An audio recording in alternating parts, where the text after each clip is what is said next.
예, 링컨의 마크입니다. 오늘은 이제 여러 가지 요즘 나온 시사 이슈들을 좀 설명을 드리려고 하는데, 이제 좀 전에 얘기 나왔던 것 중에 이제 사드 관련해서 중국에서 보복이 나오면서 B2B하고 B2C 시장하고 중국하고 우리나라에 뭐 얽혀 있는 관계라든지 그런 걸 조금 설명을 드리려고 그러는데, 사실은 중국하고 우리나라하고 여러 가지 산업에 있어서 정말로 많이 얽혀 있거든요. 그래서 뭐 화장품이라든지 유통이라든지 관광이라든지 이런 거 B2B, B2C는 말할 것도 없고 B2B는 이제 기업 간 거래잖아요. 근데 중국이 완제품을 만드는데 거기 중간재에 우리나라 들어가는 거 되게 많거든요. 근데 이제 이번에 문제가 됐던 것 중에 하나가 지금 LG 화학이라든지 이런 데들이 대규모 자동차 배터리 공장을 중국에 졌잖아요. 근데 그거를 중국에서 이제 보복 조치를 해갖고 뭔가가 부족하다 그러면서 어떤 식으로 보복을 하냐면, 원래 이제 우리나라도 그렇고 이제 대부분 나라는 이제 전기차는 그 정부 보조금을 받게 돼 있거든요. 근데 LG 화학에 들어간 배터리를 착용한 전기차에는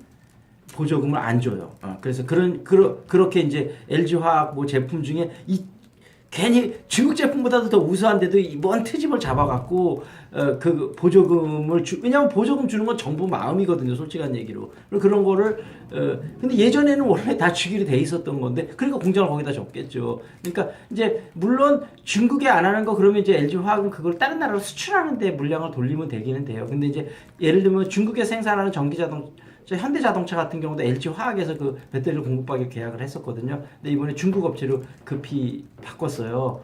그래서 그런 식으로 B2B 업체가 생각보다 중국하고 우리나라 거래가 굉장히 많아요. 그러니까 우리나라 전체 무역 중에서 20몇 프로가 중국을 차지할 정도로, 그러니까 미국 10몇 프로거든요. 그러니까 사실은 무역 양에서는 미국보다도 훨씬 더 커요, 중국이 지금. 그래서 무역에서는 이제 절대적인데, 그때도 한번 얘기했다시피 항상 어떤 한 나라한테 너무 무역이 절대적으로 의존하고 있으면 그 나라하고 관계라든지 아니면 여러 가지 리스크가 왔을 때 그 리스크가 굉장히 크게 다가오는 거거든요.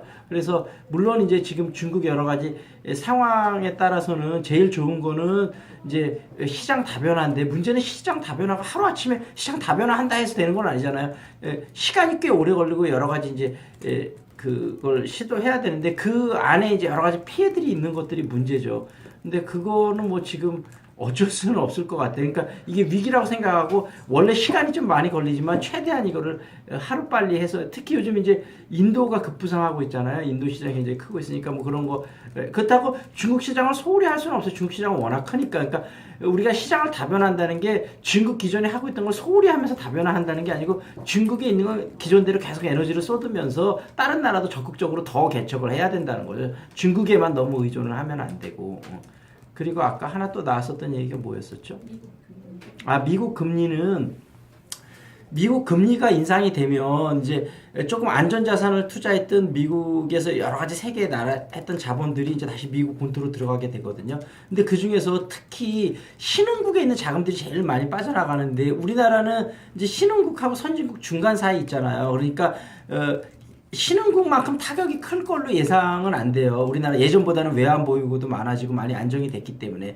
그렇지만 역시 어느 정도의 자본 유출은 피할 수는 없어요. 그리고 우리나라하고 미국하고 금리 차가 지금은 그렇게 많이 나는 상황이 아니거든요. 그래서 오히려 우리나라 금리를 계속 동결하고 있고 미국이 3차례 정도 인상하면 역전될 수도 있거든요. 그러니까 지금 생각보다 미국하고 우리나라 금리 차가 그렇게 크지를 않아요. 그러니까 미국이 단계적으로 올린다면 우리나라도 시차를 두고는 결국은 좀 올릴 수밖에는 없거든요. 근데 우리나라의 가장 큰 부분은 지금 중산층이 이제 아파트 담보대출을 많이 하고 있잖아요. 그러니까 가뜩이나 경기가 어려워서 계속 소비를 줄이고 있는데, 여기서 은행 금리까지 올라버리면 매달 내야 되는 은행 이자가 더 높아지니까 가처분 소득이 더 줄어드니까 소비가 더 위축이 되죠. 그러니까 미국 금리가 인상이 되면 우리나라한테 여러 가지 단기적인 좀 충격은 어느 정도 꽤 커요. 근데 이제 이건 뭐 어차피 예상됐던 충격이니까, 문제는 이제 이거를 빨리 할 수 있는 방법을 찾아야죠. 그래갖고 양질의 일자리를 많이 창출을 하고 여러 가지 기업들을 후원할 수 있는 그런 여러 가지 좋은 정책들을 많이 만들어야 되는데,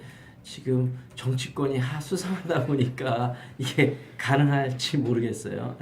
그리고 혹시 또 뭐 아까 나왔었던 얘기가 뭐가 있었죠. 그 정도였었죠. 예. 그리고 ISA 아까 그 계좌 그 얘기 잠깐 했었나요?